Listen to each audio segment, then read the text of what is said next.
And firefighters all over North Texas are on the front lines, responding to all kinds of calls. We know that now. The Fort Worth Fire Department is stepping up their precautions.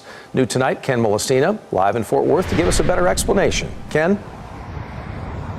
Yeah, we're talking about gear that they're going to be using now, Doug. Specifically, we're talking about industrial purpose type masks and Tyvek suits. Essentially, it looks like hazmat gear, but fire officials say they want you to get familiar with it because they don't want you to be intimidated of them if you see them wearing it.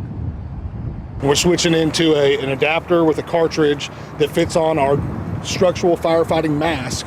Fort Worth Fire spokesman Mike Drivdahl is talking about the most recent change in the way their firefighters are now responding to medical calls. The new procedure is to have one firefighter wearing this mask to check on a patient. If they're not showing signs of coronavirus, the mask comes off and the other team members approach. However, if we have a patient that's showing any signs or symptoms, then we'll go back out and we'll gown up. That means you can expect the first responders to don this blue Tyvek suit in addition to the mask.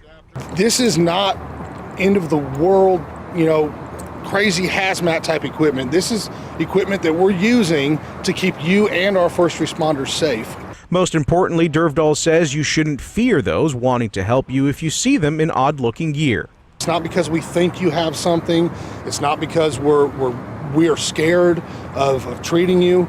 We're doing our part to not only keep you safe, but to keep our first responders safe as well. He says this most recent change already in effect throughout the whole city is just one example of how often first responders need to adapt to help those who need them the most. We're working constantly on adapting plans, re-advising plans for our first responders.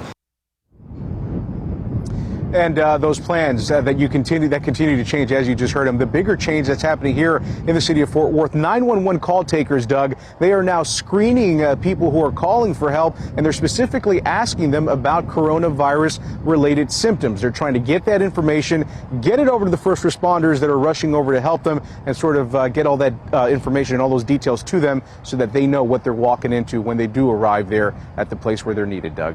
Makes sense. Ken Molestina, thank you so much.